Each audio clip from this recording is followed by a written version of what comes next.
Hi സുഹൃത്തുക്കളെ, big ബോസിനകത്തെ നല്ലവനായ ഉണ്ണി തനിക്ക് നേരെ ഒരു മാൻലി അറ്റാക്ക് ഉണ്ടായിട്ടും തന്റെ സ്വപ്നങ്ങളും തന്റെ കരിയറും നഷ്ടപ്പെടുമെന്ന് മനസ്സിലായിട്ട് പോലും ക്ഷമാശീലനായ നല്ലവനായ ഉണ്ണി ബിഗ് ബോസിൽ നിന്നും ആ ഒരു മാൻലി അറ്റാക്ക് മൂലം പുറത്തു പോകുന്നു. പിന്നീട് 2-3 മാസം കഴിഞ്ഞിട്ടാണ് തിരിച്ചു വരുന്നത്. 2-3 മാസം നിർത്തില്ല, എന്നാൽ പോലും തിരിച്ചു വരുന്നു. ഒരു കാട്ടുതീയായിട്ട് വന്ന ആ ഉണ്ണി എന്നിട്ടും പറയുന്നുണ്ടായിരുന്നു തന്നെ അറ്റാക്ക് ചെയ്ത അത് ഒരു ഗെയിമിനുള്ളിലത്തെ ഒരു ഇതായിട്ട് മാത്രം കാണുന്നുള്ളൂ, ക്ഷമിച്ചു കൊടുക്കുന്നു, മാപ്പായി കൊടുക്കുന്നു, അതിന് ഞാൻ കേസൊന്നും കൊടുക്കുന്നില്ല എന്നൊക്കെ പറഞ്ഞ നല്ലവനായ ഉണ്ണി ബിഗ് ബോസിന്റെ അകത്തു നിന്നും പുറത്തിറങ്ങി എയർപോർട്ടിന്റെ അകത്തു നിന്നും തന്നെ അറ്റാക്ക് ചെയ്ത ആ വ്യക്തിയെ തിരിച്ച് സൈബർ ഇടത്തേക്ക് അറ്റാക്ക് ചെയ്യാൻ കൊടുക്കുന്ന കാഴ്ചകൾ നമുക്ക് കാണാൻ കഴിഞ്ഞു. ഇന്നലെ വൈകിട്ട് വരെ ഞാൻ ഈ കാഴ്ച കണ്ടുകൊണ്ടിരിക്കുകയുണ്ടായി. ഈ പറയുന്ന നല്ലവനായ ഉണ്ണി ഇന്നലെ വൈകിട്ട് വരെ ഈ പറയുന്ന വ്യക്തിയെ ആരാണെന്ന് ഞാൻ എടുത്ത് വീണ്ടും പറയേണ്ട ആവശ്യമില്ല. നമ്മുടെ സിജോനെ കുറിച്ചാണ് പറയുന്നത്. റോക്കിയും സിജോനും തമ്മിലുള്ള ബിഗ് ബോസിനകത്തെ വിഷയത്തെ കുറിച്ച് തന്നെയാണ് സംസാരിക്കുന്നത്. ശരിയാണ്, റോക്കി കുറച്ച് ബോധക്കുറവുണ്ട്. എല്ലാ സ്ഥലത്തും അനാവശ്യമായ കാര്യങ്ങൾ സംസാരിക്കുന്ന നമ്മൾ കാണാം. എന്നാലും റോക്കി ഒന്ന് പറയുകയാണെങ്കിൽ സിജോ ഇപ്പോൾ 2 തിരിച്ചു പറയുന്നത്. റോക്കി പറയുന്നതിന് 2ഉം 4ഉമായിട്ട് ഡബിൾ ആയിട്ട്, അത് വളരെ മോശമായിട്ട് തന്നെ റോക്കിയെ വിമർശിച്ചുകൊണ്ടിരിക്കുന്നു. ഇന്നലെ സിജോന്റെ ഒരു വീഡിയോ കാണാനിടയായി. അന്ന് ബിഗ് ബോസിൽ ഉണ്ടായിരുന്ന ആ ഫൈറ്റിന്റെ ഭാഗമായിട്ട് സിജോക്ക് ഒരു ഓപ്പറേഷൻ കൂടി ബാക്കിയുണ്ടായിരുന്നു. സിജു ഇത് മുന്നും പറഞ്ഞിട്ടുള്ള കാര്യമാണ്. അപ്പൊ ആ ഓപ്പറേഷന് പോകുന്നതിനേക്കാൾ മുമ്പ് വീണ്ടും സിജോ ഇന്നലെ വീഡിയോ ആയിട്ട് വന്നിട്ടുണ്ടായിരുന്നു. ആ വീഡിയോയിൽ ഈ പറയുന്ന റോക്കിയെ തന്നെ വളരെ രൂക്ഷമായിട്ട് റോക്കിയെ ഫാമിലിയെയും പിന്നെ ആ വ്യക്തിയുടെ കൂടെ വർക്ക് ചെയ്യുന്നവരെ പോലും വളരെ മോശമായിട്ട് തന്നെയാണ് സിജോ സംസാരിച്ചിരിക്കുന്നത്, പറഞ്ഞുകൊണ്ടിരിക്കുന്നത്.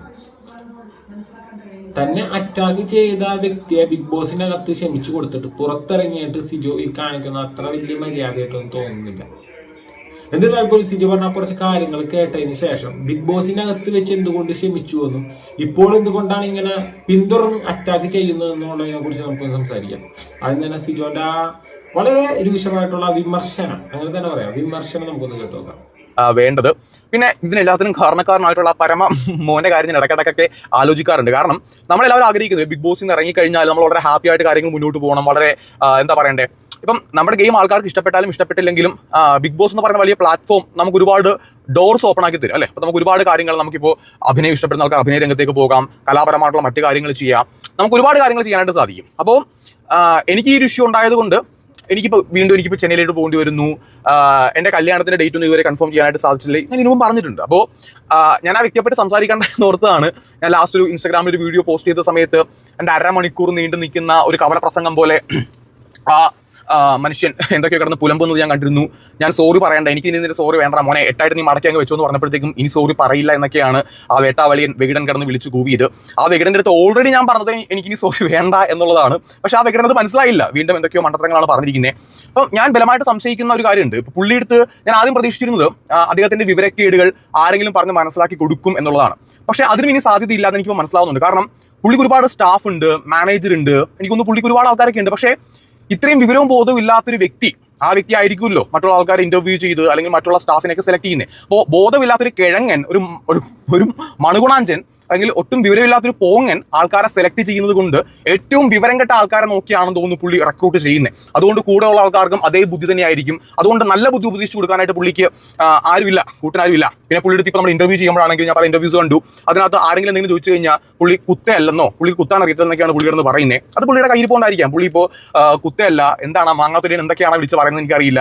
ഒരു മാൻലി ഗെയിം ആയിട്ടാണ് പുള്ളി ഇതിനെ കണ്ടത് എന്നാണ് പറയുന്നത്. അപ്പോൾ അവൻ്റെ മാൻലി ഗെയിം കൊണ്ടാണ് എനിക്ക് ഇത്രയും ഇഷ്യൂ ഉണ്ടായിരിക്കുന്നത്. അപ്പോൾ ഹൗസിനകത്ത് വെച്ച് എനിക്ക് തിരിച്ച് ആ മാൻലി ഗെയിം കാണിക്കാനായിട്ട് പറ്റിയിട്ടില്ല. അപ്പോൾ ഞാനിപ്പോൾ പുള്ളിനെ കാണുന്ന സമയത്ത് ഞാനും തിരിച്ച് ആ ഒരു മാൻലി ഗെയിം കാണിച്ചില്ല എങ്ങനെ ഇരിക്കും. പക്ഷെ നമ്മൾ ചെയ്യില്ല.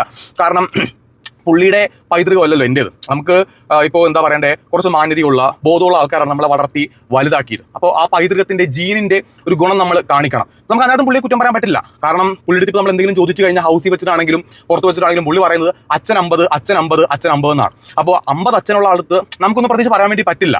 കാരണം നമുക്കൊക്കെ 1 പക്ഷെ പുള്ളിക്ക് 50. അപ്പോൾ 50 ആൾക്ക് നമുക്ക് എന്ത് പറയാൻ വേണ്ടി പറ്റും? പുള്ളി അതിനെ ക്രെഡിറ്റ് ആയിട്ടാണ് കാണുന്നത്. അപ്പോൾ അതൊക്കെ എനിക്ക് മനസ്സിലായി. ഞാൻ ഹൗസിൽ നിന്ന് ഇറങ്ങി പുള്ളിയുടെ ഞാൻ ഇൻസ്റ്റാഗ്രാമിൽ ആ വീഡിയോ ഇട്ടതിന് ശേഷം ഞാൻ വിചാരിച്ചിരുന്നത് ഇനി വിട്ടേക്കാം, ഈ ഒരു കേസ് കംപ്ലീറ്റ്ലി വിട്ടേക്കാം എന്നുള്ള. അവിടെയാണ് ഇത്ര ദിവസം ഞാൻ മിണ്ടാകുന്നത്. പക്ഷേ വീണ്ടും എനിക്ക് ഓപ്പറേഷൻ്റെ കാര്യവും പിന്നെ എൻ്റെ ഈ പല്ലിൻ്റെ കാര്യവും പറഞ്ഞപ്പോഴത്തേക്കും സ്വാഭാവികമായിട്ട് നമുക്ക് ഒരു ബുദ്ധിമുട്ട് തോന്നും. കാരണം നമ്മുടെ നല്ല സമയങ്ങളാണ് നമുക്ക് ഇതേപോലെ ഹോസ്പിറ്റലിൽ പോയി വീണ്ടും മാറ്റി വെക്കേണ്ടി വരുന്നത്. അത് മാത്രമല്ല, ഞാൻ എൻ്റെ ബോഡി വെയിറ്റൊക്കെ ഒരു അത്യാവശ്യം ഹൗസിൽ നിന്ന് ഇറങ്ങിയിട്ടൊരു 6 കിലോയോളം ഞാൻ പിന്നെയും കൂട്ടി. 70 കിലോ ആയിരുന്നു ഹൗസിൽ നിന്ന് ഇറങ്ങിയ സമയത്ത്. ഞാൻ പറഞ്ഞിട്ട് മുമ്പും 83 കിലോയിൽ നിന്ന് ഞാൻ 70 കിലോ വരെ എത്തിയിട്ടുണ്ടായിരുന്നു. അത് ഇപ്പൊ വീണ്ടും ഹോസ്പിറ്റലിൽ പോണ സമയമായപ്പോ റോക്കി ഹാപ്പി ആയിട്ട് നടക്കുന്നു. ഞാൻ വീണ്ടും അവന്റെ നിന്ന് കിട്ടിയ ഇടി കൊണ്ട് അങ്ങനെ തന്നെ പറയുള്ളൂ. അവന്റെ നിന്ന് കിട്ടിയ ഇടി കാരണം എന്റെ ലൈഫ് വീണ്ടും ഞാൻ വീണ്ടും ഓപ്പറേഷൻ പോകുന്നു. ഇനി മോണയിലത്തെ പല്ലെടുക്കേണ്ടി വന്നു കഴിഞ്ഞാൽ ലുക്ക് നഷ്ടപ്പെടും. പിന്നെ കുറെ എന്താണ് കല്യാണം അടക്കം മാറ്റി വെച്ചു. അപ്പൊ ഇങ്ങനത്തെ വിഷമം കൊണ്ടാണ് ഈ വീണ്ടും വീണ്ടും വന്നിട്ട് ഇങ്ങനെ സോഷ്യൽ മീഡിയയിൽ കൂടി റോക്കിയെ തെരുവിളിക്കുന്നത്. ഈ മോശമായിട്ട് വളരെ മോശമായിട്ട് തന്നെ റോക്കിയെ കുറിച്ച് സംസാരിക്കുന്നത്. അന്ന് ഞാൻ പറഞ്ഞിരുന്നു, റോക്കി അവിടെ സിജോനെ കിക്ക് ചെയ്യാൻ കാരണം തന്നെ സിജോ തന്നെയാണ്. ഇപ്പൊ പൈതൃകത്തെ കുറിച്ച് പറയുന്നുണ്ടായിരുന്നു. ശരിയാണ്. ഇപ്പൊ ഈ പറയുന്ന റോക്കിയുടെ പൈതൃകം ഫൈറ്റ് ചെയ്യുന്നതാണ്. സിജോന്റെ എന്ത് ആണ് പൈതൃകം? ഈ എരന്ന് മേടിക്കല. നിങ്ങൾ അന്ന് ആ സീൻ കണ്ടാലറിയാം. സിജോ നല്ല രീതിയിൽ തന്നെ റോക്കിയെ ട്രിഗർ ചെയ്തിട്ടുണ്ടായി. ട്രിഗർ ചെയ്ത് ഒടുവിലാണ് റോക്കി കിക്ക് ചെയ്തേക്കണം. ആ കിക്കും കണ്ടാലറിയാം, നല്ല ടൈം എടുത്തിട്ട് നല്ല അസല് കിക്ക് തന്നെയാണ് അവിടെ റോക്കി ചെയ്തിരിക്കുന്നത്. അത് ഒന്നും കൂടി പ്രഷർ കൊടുത്ത് ചെയ്തിരുന്നെങ്കിൽ അവിടെ ലോക്കൗട്ടായി പോയാനെ സിജോ. അപ്പൊ ഈ പറയുന്ന സിജോന്റെ ഇപ്പൊ ഒന്നും കേട്ടൊരു കാര്യമില്ല. ഒന്ന് എരന്ന് മേടിച്ചാണ് സിജോ. അന്ന് റോക്കി പല വട്ടം പറഞ്ഞു എന്നെ തൊടരുത്. സിജോ താടിമ പിടിക്കല് മോക്ത് തൊടലൊക്കെ തൊട്ടപ്പോഴാണ് റോക്കി കയറി കിക്ക് ചെയ്തത്. അപ്പൊ എരന്ന് മേടിച്ചതാണ്, അല്ലാതെ വെറുതെ നിൽക്കുന്ന സിജോനെ വന്ന് റോക്കി ഇടിച്ചതല്ല. സിജോന്റെ പൈതൃകം എരന്ന് മേടിക്കലാണെങ്കിൽ റോക്കിയുടെ പൈതൃകം ചിലപ്പോ ചോദിച്ചു തരുന്നതായിരിക്കും. മനസ്സിലായില്ലേ? അപ്പൊ സിജോ എരന്ന് മേടിച്ച കാര്യമാണെന്നുള്ളത് മറക്കരുത്. പിന്നെ ഒരാളെ ഈ തന്തക്ക് പറയലും പിന്നെ അയാളെ കുറിച്ച് സിജോന്റെ പോലെ ഈ സോഷ്യൽ മീഡിയ വന്ന് കുറെ വീഡിയോയും കാര്യങ്ങളും ചെയ്യലല്ല. റോക്കി സ്വന്തമായിട്ട് സ്ഥാപനമുണ്ട്. അയാൾ വിജയിച്ച് നിന്നൊരു വ്യക്തിയാണ്. സത്യം പറഞ്ഞാല് ലൈഫിൽ വിജയിച്ചിട്ടുള്ള ഒരു വ്യക്തി തന്നെയാണ്. ഇല്ലൊന്നും പറയാൻ കഴിയില്ല. പിന്നെ എന്താണ് ഇങ്ങനെ സോഷ്യൽ മീഡിയയിൽ അല്ലെങ്കിൽ ഇന്റർവ്യൂലൊക്കെ വന്നിട്ട് 10 പറയേണ്ടടുത്ത് 100 പറയും, ചിലപ്പോൾ 2 പറയേണ്ടടുത്ത് 200 പറയും. അങ്ങനത്തെ ഒരു ടൈപ്പാണ്. എന്താണ് പറയേണ്ടതെന്നോ എവിടെ പറയണം എങ്ങനെ പറയണമെന്നൊന്നും പറഞ്ഞു കൊടുക്കാൻ ആളില്ല. ഒരു സമയത്ത് നമ്മുടെ ഡോക്ടർ റോബിൻ അതേപോലെയായിരുന്നു. ആ സമയത്ത് ഡോക്ടർ റോബിന്റെ ഇടയിൽ കുറെ ആൾക്കാർ ചേരുന്നു. പിന്നെ ആ ചങ്ങാതിയുടെ ലൈഫ് വേറെ ലെവലായി പോകുന്നു. പിന്നീട് ഏറ്റവും വലിയ താഴ്ചയിലേക്ക് ഡോക്ടർ റോബിൻ പോകുന്നു. ഇതേപോലെ തന്നെ ഈ പറയുന്ന റോക്കിയുടെ അവസ്ഥ. റോക്കി പറഞ്ഞു കൊടുക്കാനും കാര്യങ്ങൾ മനസ്സിലാക്കി കൊടുക്കാനും ആരുമില്ല. അതേപോലെ തന്നെ സിജോന്റെ ഒന്നും പോലെ ഈ സോഷ്യൽ മീഡിയയുമായിട്ട് അത്ര ബന്ധമൊന്നുമില്ലാത്തൊരു വ്യക്തി ആയതുകൊണ്ടായിരിക്കാം ചിലപ്പോൾ അങ്ങനെ കുറെ വിഡിത്തരങ്ങളുണ്ട്. ഞാൻ തന്നെ എൻ്റെ വീഡിയോ മുന്നേ പറഞ്ഞിട്ടുണ്ട്. ബിഗ് ബോസിൽ ഈ സീസൺ 6 വരെ എടുത്തു കഴിഞ്ഞാൽ ഏറ്റവും വലിയ കൊമേഡിയനായി മാറിയത് റോക്കി മാത്രമാണെന്നാണ്. അത് ഞാൻ എടുത്ത് മാറ്റി പറയുന്നില്ല. പക്ഷെ സിജോ ഈ പറയുന്ന ഓരോ തവണയും വന്നിട്ട് റോക്കിയെ ഇത്രത്തോളം വിമർശിക്കേണ്ട ആവശ്യം ഉണ്ടായിരുന്നെങ്കിൽ, അല്ലെങ്കിൽ ഞാൻ പറഞ്ഞില്ല എന്തുകൊണ്ടാണ് ബിഗ് ബോസിൽ ഈ പറഞ്ഞ സിജോ വിമർശിക്കാതിരുന്നത്? ബിഗ് ബോസിൽ വെച്ച് ഈ ക്ഷമാശീലനായി കാണിച്ചത് എന്തുകൊണ്ടാണെന്ന് വെച്ചാൽ വോട്ടിന് വേണ്ടിയാണ്. അതിനൊരു സംശയവും വേണ്ട. തന്നെ ഒരാൾ അറ്റാക്ക് ചെയ്തിട്ട് പോലും അയാളോട് ക്ഷമിച്ചു കൊടുക്കാൻ കാണിച്ച വലിയ മനസ്സ് കണ്ടിട്ട് മലയാളികൾ വോട്ട് ചെയ്യും. ആ വോട്ട് കൊണ്ട് ജയിക്കാൻ കഴിയുമെന്നുള്ള പ്രതീക്ഷ സിജോക്ക് ഉണ്ടായിരുന്നു. പക്ഷെ ഈ വോട്ട് കിട്ടാതെ വന്ന് പിന്നെ കപ്പ് കിട്ടാതെ വന്ന് എന്തിന് 3rd or 2nd പോലും കിട്ടാതെ വന്നു കഴിഞ്ഞപ്പോ തൻ്റെ അരിശമാണ് എയർപോർട്ടിൽ നിന്ന് തുടങ്ങി ഇന്നലെ വരെ ഈ പറയുന്ന സിജോ ഈ റോക്കിക്കെതിരെ കാണിച്ചുകൊണ്ടിരിക്കുന്നത്. അല്ല, റോക്കി അവിടെ സിജോനെ കിക്ക് ചെയ്തുകൊണ്ടോ അല്ലെങ്കിൽ കിക്ക് ചെയ്തില്ലെങ്കിലോ സിജോ ഇതിൽ ജയിക്കാൻ പോകുന്നില്ല. അത് 100% ഉറപ്പാണ്. ഞാൻ കാട്ടുതീയായി വന്ന് എന്ന് പറയുന്ന സിജോനെ കൃത്യമായിട്ടാണ് അതിൽ ജിൻഡോ പറഞ്ഞത്. ഒരു തീപ്പെട്ടിക്കൊള്ളിയുടെ അറ്റത്തുള്ള വിഷം കത്തിയാലുള്ള തീ പോലും സിജോയിൽ കണ്ടിരുന്നില്ല എന്നുള്ളത് സത്യമാണ്. അതിനൊരു സംശയമില്ല. പിന്നെ ഈ പറയുന്ന പോലെ തന്നെ ആ പ്രോഗ്രാമിൽ മാത്രം റോക്കിക്ക് കിക്ക് ചെയ്യാൻ പറ്റുള്ളൂ, പുറത്ത് കഴിയില്ല എന്ന് പറഞ്ഞ പോലെ തന്നെ സിജോന്റെ അവസ്ഥ. സിജോയ്ക്ക് ഈ പറയുന്ന പോലെ ഈ ക്യാമറയുടെയും ഈ മൊബൈലിന്റെ ഈ സോഷ്യൽ മീഡിയയിൽ നിന്ന് മാത്രം ഇങ്ങനെ വെല്ലുവിളിക്കാനേ കഴിയുള്ളൂ. സിജോക്കും കഴിയില്ല പുറത്ത് വന്നിട്ട് ഒന്നും ചെയ്യാൻ. കുറച്ചുകൂടി കേട്ട് നോക്കാം. ായത് ബുദ്ധിശൂന്യനായിട്ടുള്ള അല്ലെങ്കിൽ അച്ഛൻ 50 ആയിട്ടുള്ള ആ ഒരു വ്യക്തി കാരണമാണ്. അപ്പോൾ ഞാൻ പറഞ്ഞ പോലെ അപ്പോൾ ആ വ്യക്തിയോട് വീണ്ടും നമുക്കൊരു ദേഷ്യം തോന്നും. നമുക്ക് എന്തെങ്കിലും ഒന്ന് പറയണം തോന്നും. പുള്ളിയെ പറ്റി പറഞ്ഞിട്ട് ഒരു കാര്യമില്ല. കാരണം അത് മനസ്സിലാക്കാനുള്ള ബുദ്ധി പുള്ളിയെ ഉണ്ടാക്കിയ പടച്ചോനും അല്ലെങ്കിൽ ആരാന്ന് വെച്ച് കഴിഞ്ഞാൽ കൊടുത്തിട്ടില്ല. അപ്പോൾ നമുക്ക് ആരെയും കുറ്റപ്പെടുത്താൻ പറ്റില്ല. അതൊരു മാനുഫാക്ചറിങ് ഡിഫക്റ്റ് ആണ്. അത് അങ്ങനെ ആയിപ്പോയി. അതിന്റെ എന്താ പറയണ്ടേ, മാനുഫാക്ചറിങ് അങ്ങനെ ആയിരുന്നു. ഉണ്ടാക്കിയ രീതി അങ്ങനെ ആയി പോയതുകൊണ്ട് നമുക്കൊന്നുമേ ചെയ്യാനായിട്ട് സാധിക്കാത്ത ഒരവസ്ഥയാണ്. അപ്പോൾ നമുക്ക് പോട്ടെ, നമുക്ക് ഒന്നും അതിനെപ്പറ്റി ചെയ്യാനും പറ്റില്ല. അപ്പോൾ എന്തായാലും കൊള്ളാം. അപ്പോൾ ഈ മാൻലി ഗെയിമായിട്ട് ഇനിയും പുറത്തോട്ട് ഇറങ്ങരുത്. കാരണം ഈ മാൻലി ഗെയിമായിട്ട് ഹൗസിനകത്ത് വെച്ച് നമുക്ക് ഇപ്പോൾ അതിൻ്റെ അകത്ത് ഞാൻ വളരെ മാന്യമായിട്ട് തിരിച്ച് പെരുമാറിയത് കൊണ്ട് കുഴപ്പമുണ്ടായിരുന്നില്ല.